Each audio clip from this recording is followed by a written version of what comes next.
Hey, it's Eric Langley checking in again. Another YouTube day. It's snowing like crazy out. Danielson, Connecticut. Sitting in my buddy Joe's basement again. You know what? I don't care about editing. I don't care about lighting. I don't care about any of that stuff because this page is real. It's really, like I said before, it's a real page about my life, about things I'm going through, and unfortunately at this time, like I said before, I'm homeless. So I hang out with my buddy. Try to figure out ways to make money legally without doing anything stupid like I've done in the past. And that's where we're going to go today with this story. We're going to start out how I ended up here, how I ended up homeless at 36 years old, and how I started out down the wrong path early. When I was about 12 years old, I moved in with my mother. She had given me up when I was 2 to my grandparents, which I love to death. My grandma passed away last year. God rest her soul. She was my angel. I loved her with all my heart. Ruth Dapsis. I miss her every day. And I don't really like talking about it because I get a little sad, but I just wanted to put that out there. So, my grandma just couldn't handle me anymore when I was about 12 years old, and she shipped me to my mother's. I lived in Plainfield from the time I was 2 until I was 12 years old. Plainfield, Connecticut. I was born in New Britain. I went back to New Britain, Connecticut when I was 12 to live with my mom. Well, unfortunately, my mother wasn't really ever that stable where she was able to really take care of me and my brothers too well. She was a good mom, I love her, but she just wasn't really the stablest of people and the best of parenting. Like I said, it's very difficult. It's very hard for everybody. But at that time, I needed structure and I didn't have it. So I went from living in a structured environment with all kinds of rules to doing whatever I wanted, whenever I wanted. And that's kind of where it started for me, going down. I went from living on a farm to living in a city. Went from cows to hookers. You know what I mean? Not sexual wise, just from where I was in a perspective.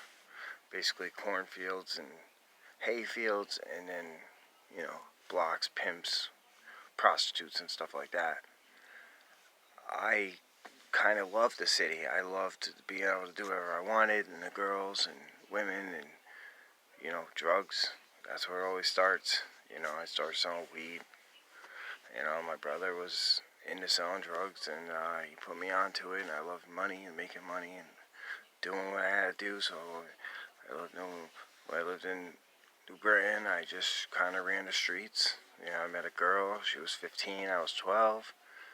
And I hooked up with her for the first time in my life. And that was where I fell in love with the woman aspect of life. And being able to be with a woman was a beautiful thing.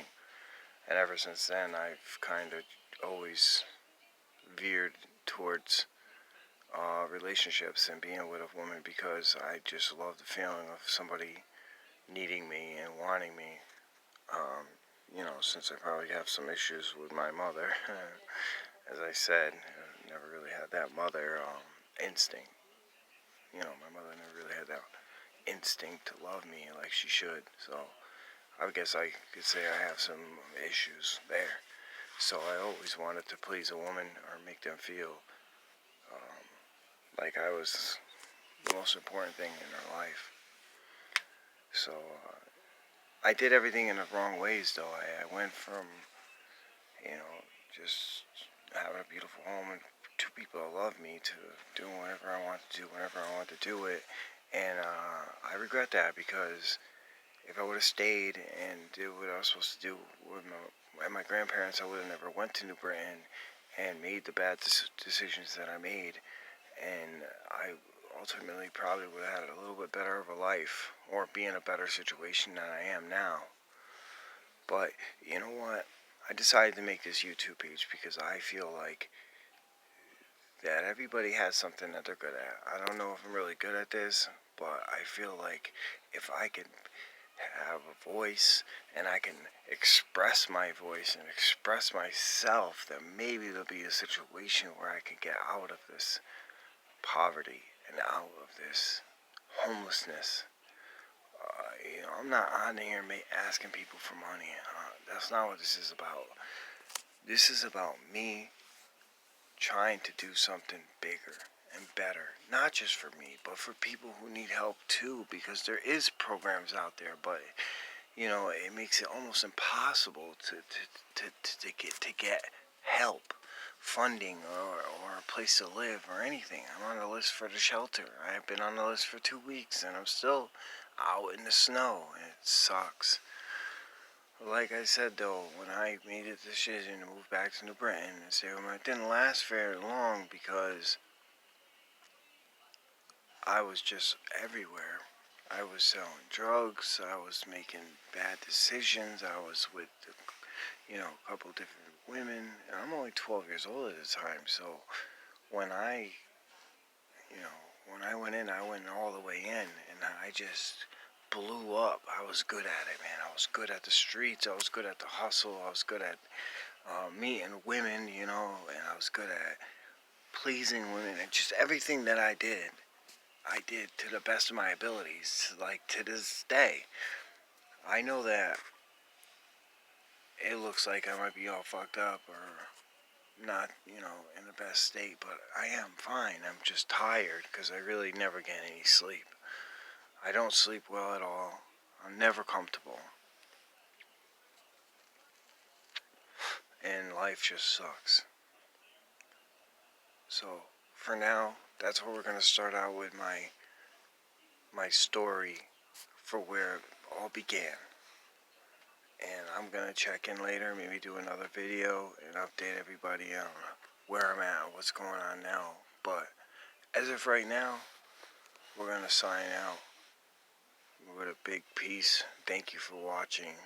Make sure you like this page, like this video. Share it with your friends. If you have any requests, send me a request. You want to talk about something, or you want me to talk about something, or you have any questions about some of the other things that I've been through, I'm willing to answer them and talk about them. So don't be scared to hit me up. Like this video. This actually makes me feel really good about myself doing something positive. Now hopefully that will help people. I'm going to tell way more stories and I got a whole lot of life to talk about. So I'm going to keep on doing these until I can't do them anymore. And hopefully it will take off. But if not,